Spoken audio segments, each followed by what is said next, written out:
February 7th, 2023, Tuesday of the 5th week in Ordinary Time.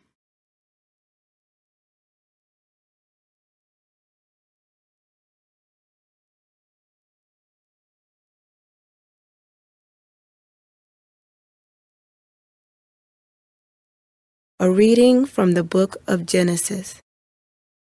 God said, "Let the water teem with an abundance of living creatures, and on the earth let birds fly beneath the dome of the sky." And so it happened.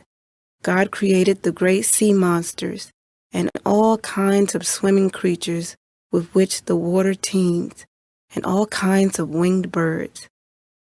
God saw how good it was, and God blessed them, saying, "Be fertile, multiply, and fill the water of the seas, and let the birds multiply on the earth. Evening came, and morning followed, the 5th day. Then God said, "Let the earth bring forth all kinds of living creatures, cattle, creeping things, and wild animals of all kinds." And so it happened. God made all kinds of wild animals, all kinds of cattle, and all kinds of creeping things of the earth. God saw how good it was. Then God said, "Let us make man in our image, after our likeness. Let them have dominion over the fish of the sea, the birds of the air, and the cattle, and over all the wild animals, and all the creatures that crawl on the ground." God created man in his image. In the divine image he created him. Male and female he created them. God blessed them, saying, "Be fertile and multiply, fill the earth and subdue it. Have dominion over the fish of the sea, the birds of the air, and all the living things that move on the earth." God also said, "See, I give you every seed-bearing plant all over the earth, and every tree that has seed-bearing fruit on it to be your food, and to all the animals of the land, all the birds of the air, and all the living creatures that crawl on the ground, I give all the green plants for food."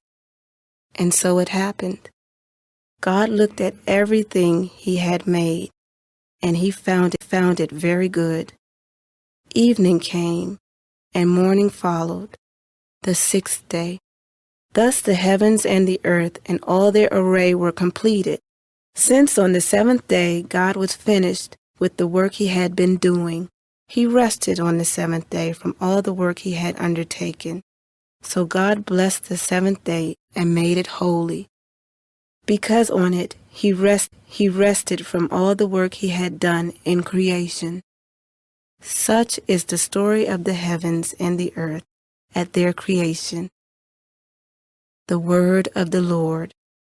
Responsorial Psalm.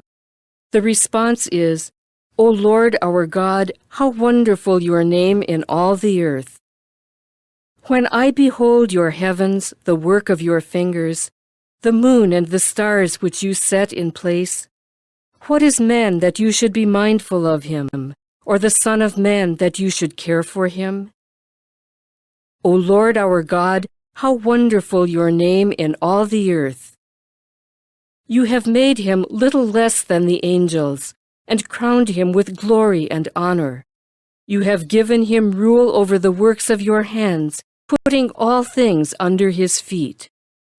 O Lord our God, how wonderful your name in all the earth.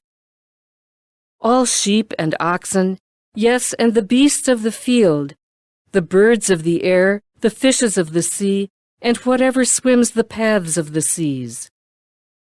O Lord our God, how wonderful your name in all the earth."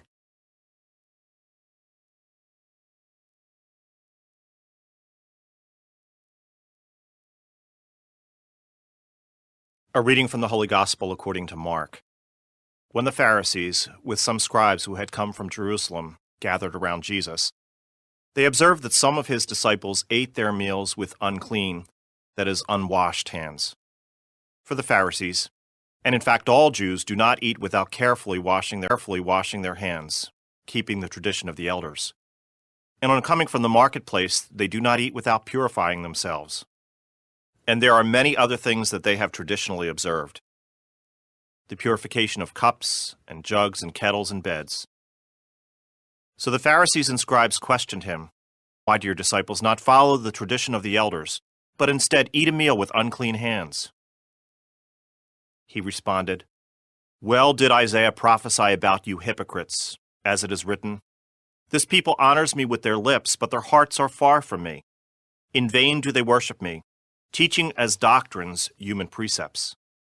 You disregard God's commandment, but cling to human tradition."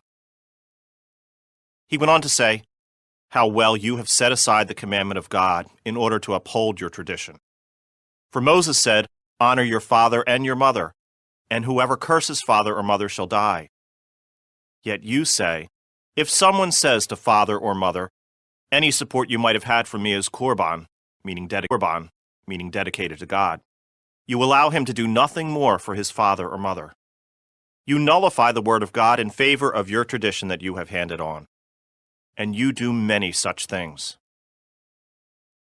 The Gospel of the Lord.